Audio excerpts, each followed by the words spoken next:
तो चलिए, आज हम एक ऐसी खोज की बात करते हैं जो हमारे इतिहास की किताबों को हमेशा के लिए बदल रही है। ये कहानी है प्राचीन रेत में दबे कुछ राज की और कुछ ऐसे पद चिन्हों की जो एक बिल्कुल ही नई कहानी बता रहे हैं। चलिए, इस मुद्दे की जड़ तक चलते हैं।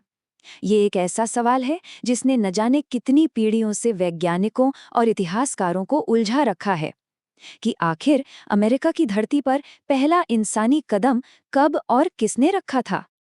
देखिए, एक लंबे समय तक इस सवाल का एक ही जवाब माना जाता था।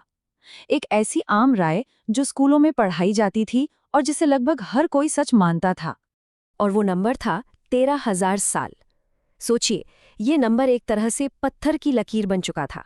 माना जाता था कि लगभग 13,000 साल पहले ही पहले इंसान अमेरिकी महाद्वीप पर आए थे। सारी रिसर्च, सारी थ्योरीज, सब कुछ इसी के आसपास घूमता था। और फिर अचानक सब कुछ बदल गया। धूल और रेत के नीचे दबे कुछ निशानों ने इस पूरी की पूरी कहानी पर एक बहुत बड़ा सवालिया निशान लगा दिया। तो हमारी ये कहानी हमें ले चलती है न्यू मैक्सिको के व्हाइट सैंड्स नेशनल पार्क, एक ऐसी जगह जो पुरातात्विक यानी आर्कियोलॉजिकल खजानों से भरी हुई है। और यहीं पर यह हैरान कर देने वाली खोज हुई। ये कोई मामूली पैरों के निशान नहीं थे। ये उत्तरी अमेरिका में पाए गए अब तक के सबसे पुराने इंसानी पदचिह्न साबित हुए, जो हजारों सालों से रेत की परतों के नीचे कमाल के तरीके से सुरक्षित थे। इस खोज के बाद एक साइंटिफिक जांच शुरू हुई जिसका पहला बड़ा नतीजा 2021 में सामने आया, और इसने दशकों पुरानी टाइमलाइन को कह सकते हैं कि चकनाचूर कर दिया।